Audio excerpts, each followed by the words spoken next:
Hello everyone, आज हम देखेंगे 10 अगस्त के मोस्ट आईएमपी करंट अफेयर जो एग्ज़ाम के पॉइंट ऑफ व्यू से मोस्ट आईएमपी रहेंगे। जी हाँ, देखते हैं एक झलक। देखिए यहाँ पर भारत में हाल ही में किस कंपनी ने एकल खुराक कोविड-19 को मंजूरी दे दी गई है। हाल ही में राष्ट्रीय हथकरघा दिवस कब मनाया गया है। जी हाँ, ऐसे ही अति महत्वपूर्ण 10 से 12 प्रश्न रहेंगे हमारी रेगुलर सीरीज़ में 7 o'clock में। तो चलिए लेक्चर की ओर बढ़ते हैं। आज का फर्स्ट क्वेश्चन देखते हैं क्या है। जी हाँ, आज का जो फर्स्ट क्वेश्चन रहेगा, ध्यान रखिएगा, सबसे इम्पोर्टेंट क्वेश्चन एग्जाम में आएगा ज़रूर। जी हाँ, टोक्यो ओलंपिक 2020 में किस भारतीय खिलाड़ी ने 13 साल बाद भारत के लिए गोल्ड मेडल जीता है। तो डबल आईएमपी पॉइंट याद रखिएगा। इसका करेक्ट आंसर जो है, ध्यान रखिएगा, नीरज चोपड़ा के द्वारा भारत के लिए गोल्ड मेडल जीता गया।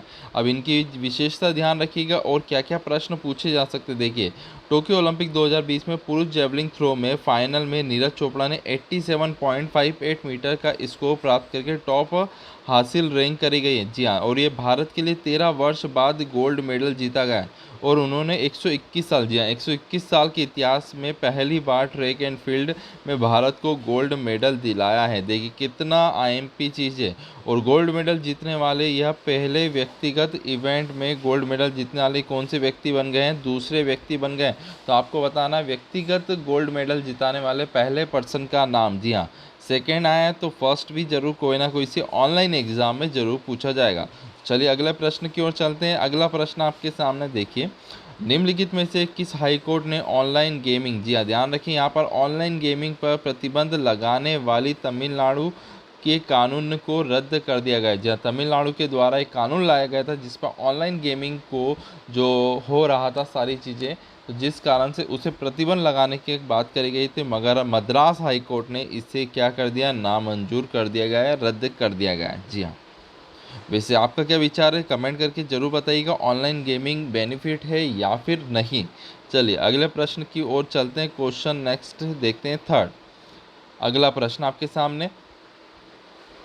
जी हाँ, राष्ट्रीय औद्योगिक गलियारे कार्यक्रम के तहत हाल ही में अब तक, जी हाँ, अब तक कितने औद्योगिक गलियारों को मंजूरी दे दी गई है। तो इसका सही उत्तर याद रखिए, अभी तक टोटल 11, जी हाँ 11 को मंजूरी दे दी गई है। थोड़ी सी डिटेल भी ध्यान रखिएगा। 11 राष्ट्रीय औद्योगिक गलियारों कार्यक्रम के तहत, जी हाँ, हाल ही में भारत में 32 परियोजना के साथ 11 औद्योगिक गलियारे के विकास को मंजूरी दे दी गई है। आईएमपी पॉइंट है, याद रखिएगा।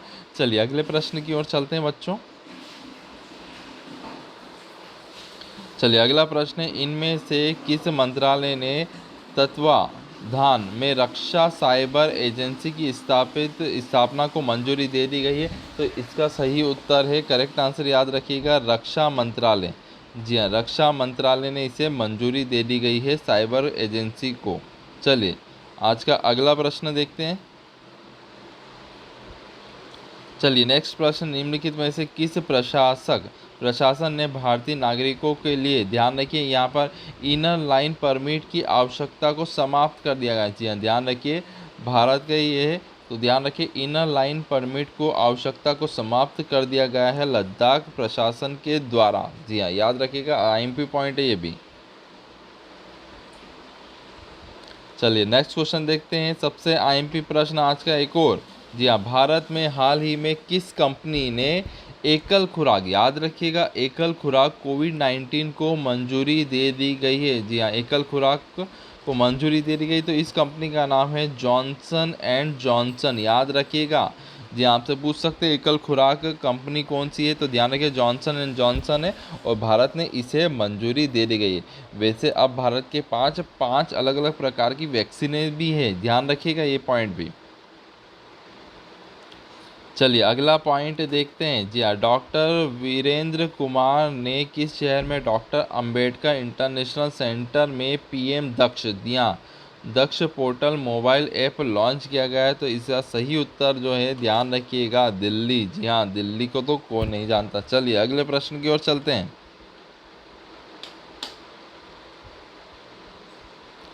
चलिए अगला प्रश्न आपके सामने बच्चों, स्टूडेंट, हाल ही में किसने आयकर अधिनियम के प्रावधानों को रद्द करने के लिए संसद में एक विधेयक पारित करा गया है। जी हाँ, संसद में एक विधेयक पारित करा गया है इसने, तो ध्यान रखिएगा, निर्मला सीतारमण ने इस विधेयक को पारित करा गया है। जी अभी पेश करा गया है। और आपसे पूछ सकते हैं भारत के वित्त मंत्री कौन है, तो ध्यान रखिए वित्त मंत्री जो है निर्मला सीतारमण है। जी हाँ, 2 IMP प्रश्न बन सकते थे, तो दोनों को आपको याद रखना है। चलिए अगला प्रश्न देख लेते हैं आज का। चलिए 9 अगस्त को पूरे भारत में इनमें से कौन सी क्रांति मनाई जाती है, सबसे IMP पॉइंट।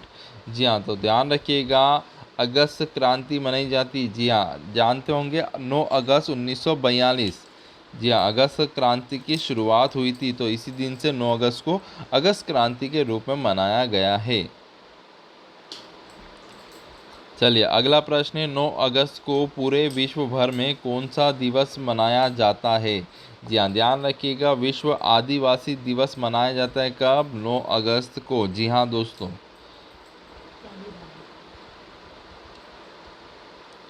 चलिए अगला प्रश्न आपके सामने, हाल ही में किसने PM दक्ष दिया पोर्टल मोबाइल एप्लीकेशन लॉन्च करी गई है, तो करेक्ट आंसर है डॉक्टर वीरेंद्र सिंह। ध्यान रखिएगा ये प्रश्न मोस्ट IMP। तो चलते हैं अगले प्रश्न की ओर।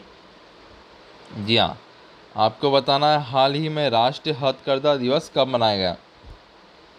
IMP पॉइंट है। जी हाँ, इसकी थीम भी याद रखिएगा। तो आपको नीचे कमेंट बॉक्स में बताना है राष्ट्रीय हथकरघा दिवस कब मनाएगा। जी हाँ, जो नए बच्चे हैं तो हमारे साथ जुड़ने के लिए टेलीग्राम चैनल की लिंक नीचे डिस्क्रिप्शन बॉक्स में है, तो वहाँ से आप ज्वाइन कर सकते हैं। और जितना हो सके उतना ज़्यादा इस करंट अफेयर की सीरीज़ को शेयर करें, तो इसमें और ज़्यादा आपके लिए वर्क चलता रहेगा। Thank you so much for watching.